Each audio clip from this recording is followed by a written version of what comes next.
20 जून 2021 से देवगुरु बृहस्पति वक्री हो जाएंगे तथा 18 अक्टूबर 2021 तक देवगुरु बृहस्पति की स्थितियां वक्री ही चलायमान रहने वाली होगी।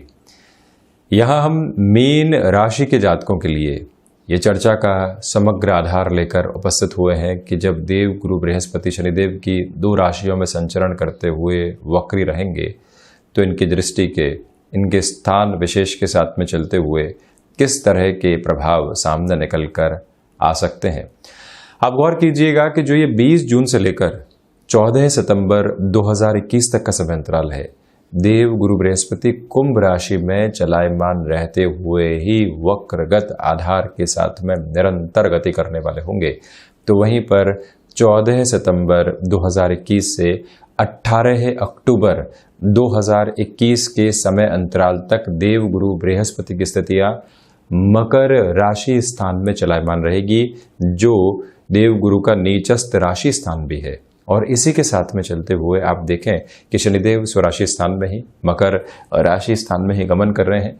23 मई से लेकर जो ये समय 11 अक्टूबर 2021 तक का है, वहां पर शनिदेव की स्थितियां भी यहाँ एकादशेश होकर एकादश भाव में चलते हुए वक्री रहेगी।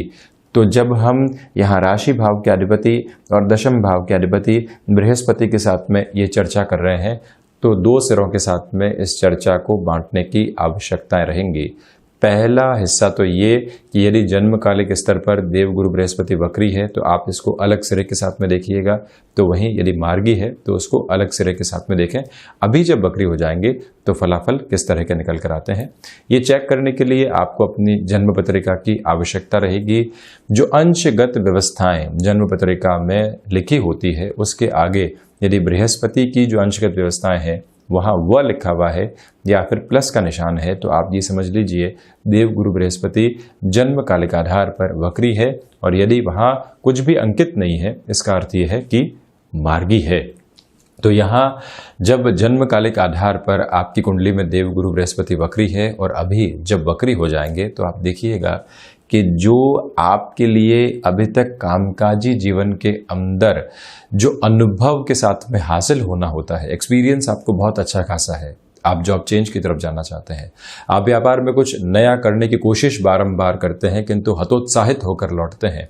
शनिदेव की तीसरी दृष्टि भले ही राशि स्थान पर शनै शनै आपके लिए आत्मविश्वास को बढ़ा रही हो, आप दृढ़ता के प्रतीक के रूप में उभर रहे हो, किंतु सफलता की आवश्यकता और कामना भी व्यक्ति अपने साथ में लेकर चलता है।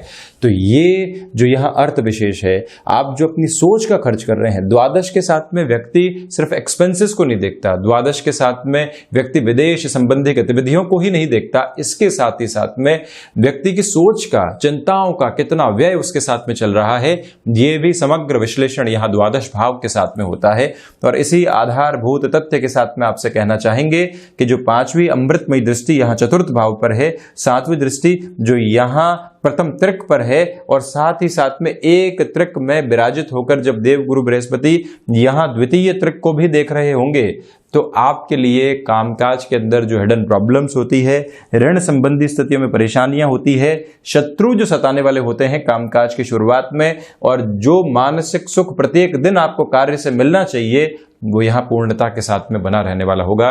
जब भी व्यक्ति के भीतर ज्ञान का अभ्युदय हो और पूरे तरीके से वो उसको साथ में लेकर चलने वाला हो, तो वहीं से उत्कृष्ट स्थितियां उसके साथ जन्म लेने लगती है।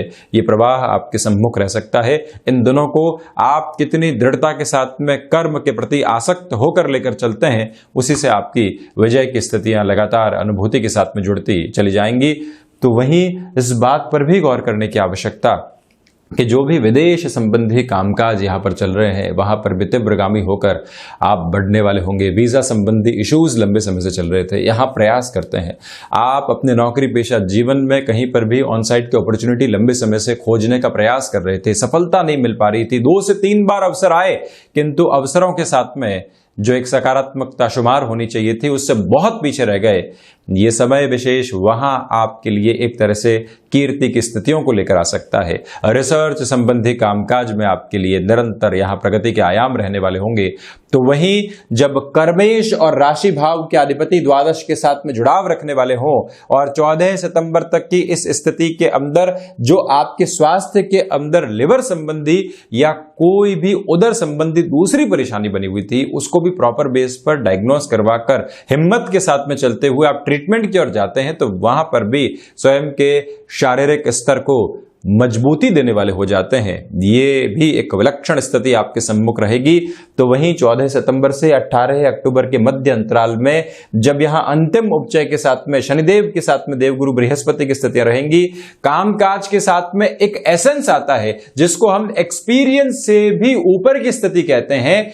वहां पर जो आध्यात्मिक चिंतन है वो आपके लिए निरंतर गतिमान रहेगा। 5 वर्ष नौकरी में बिताए, पूरी स्थितियां समझ आई और उसके साथ में जो एसेंस मिला उसने आपको और ज्यादा सहज करने का कार्य किया। यहां आपके लिए नौकरी पेशा जीवन में स्थायित्व बढ़ सकता है। प्रोबेशन कंप्लीट किए हुए लंबा समय हो गया, कंफर्मेशन की रिक्वायरमेंट है, वो संभावनाएं बन सकती है। ऑर्गेनाइजेशन में व्यापारिक जीवन के अंदर जो पराक्रम में वृद्धि होनी चाहिए वो वृद्धि के शुमार रहेंगे। तो वहीं आप अपनी क्षमताओं के साथ में चलते हुए जो भी कमिटमेंट अपने नैतिक बल के ऊपर करने वाले होते हैं, भले ही वो कामकाजी जीवन हो या फिर पारिवारिक जीवन, वहां पर भी आप काफी हद तक बेहतर आधार लेकर आएंगे। जो भी जातक यहां पर अपने लिए गृहस्थ सुख की कामना कर रहे थे, लंबे समय से वहां पूर्ति के अवश्यंभावी स्तर बन ही नहीं पा रहे थे, 9वीं दृष्टि 14 सितंबर के बाद से देवगुरु बृहस्पति की आपको सर्वांगीण सहयोग देने वाली रहेगी। संतान पक्ष के आधार पर भी इस समय 14 सितंबर से 18 अक्टूबर के मध्य बेहतर रहने वाला है। तो वहीं पर यदि जन्म कालिक आधार पर देव गुरु बृहस्पति मार्गी हैं और अभी जब वक्री हो जाएंगे, तो आप सबसे पहले खर्चों के ऊपर नियंत्रण रखिएगा। दूसरे स्तर के ऊपर शत्रुओं को बारंबार आप जवाब देने से बचिएगा। कई बार व्यक्ति स्वयं भी शत्रुओं को पनपाने का काम करता है। कोई व्यक्ति आपके साथ सहज होकर चल रहा है, थोड़ी सी ईगो आई, उसने कुछ ऐसा कहा और आपको लगा कि मैं इससे ज्यादा अनुभवी हूं, वहीं पर व्यक्ति एक ऐसे व्यंग्यात्मक शैली की तरफ जाता है जो रिश्तों के तार को बिगाड़ कर रख देता है। उससे भी आपको यहां पर सावधान रहना चाहिए।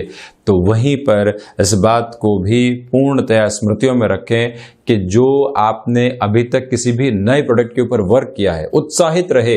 2 वर्षों से 80% तक कार्य पूरा हो चुका, वहां आकर लगता है कि समय जाया कर दिया। आपने इस यात्रा में 730 दिन तक का समय लगा दिया और उसके बाद में आपको लगता है कि समय जाया कर दिया। अगले 100 दिनों तक आपको डिटर्मिनेशन की रिक्वायरमेंट है। भले ही वहां पर सफलता नहीं मिले, किंतु हम निरंतर अपने प्रयास को छोड़ने वाले नहीं हो। कुछ पोजीशंस को मिनिमाइज कर दिया जाए, फिर कभी मैक्सिमाइज कर दिया जाए, किंतु लगातार लेकर चला जाए, ये बहुत ज्यादा आवश्यक आपके लिए रहेगा।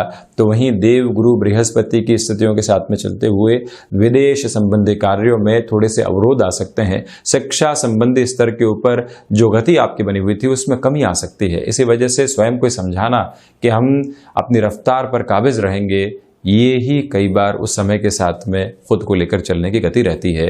तो वहीं जब 14 सितंबर के बाद से देवगुरु बृहस्पति की स्थितियां यहाँ एकादश में रहेंगी, तो आपको यहाँ शेयर मार्केट संबंधी कामकाज में धीमापन बनाकर रखना चाहिए। संतान पक्ष के साथ छोटे छोटे विवादों से बचना चाहिए। व्यापारिक साझेदारियों के अंदर भी आप कई बार जो अगले व्यक्ति को निचले स्तर के साथ में देखते हैं कि मेहनत हम कर रहे हैं, अगला व्यक्ति सिर्फ आनंद ले रहा है, अगला व्यक्ति सिर्फ आता है और चला जाता है, तो आपको उस श्रेणीबद्ध स्तर के साथ में जो एक आपने प्री डिटरमाइंड अप्रोच स्वयं के लिए बना दी है, उससे बाहर निकलने की आवश्यकता रहेगी। वो व्यक्ति क्या कर रहा है, कैसे उसको जोड़ा जा सकता है, कैसे उसकी रुचि वहां पर बढ़ाई जा सकती है, आप इसके बारे में कार्य जरूर कीजिएगा। ये एक निवेदन आपसे यहाँ पर रहेगा। नौकरी पेशा जीवन के अंदर जो चल रहा है वैसे ही स्थितियों को आप लेकर चलते हैं तो ज्यादा बेहतरी है। तो वहीं पर किसी भी रिलेशन के साथ में आप हैं, छोटी छोटी बातों में मनमुटाव के घटक की स्थितियों से थोड़ा सा आप सावधान रहिएगा। तो ये था मीन राशि के जातकों के लिए बृहस्पति का ये जो होने वाला वक्रगत आधार का परिवर्तन है उसका चर्चा का पूरा ही हाल। हम ऐसे ही चर्चाओं के साथ निरंतर आपके लिए हाजिर होते रहेंगे। धन्यवाद और कोटिशः आभार।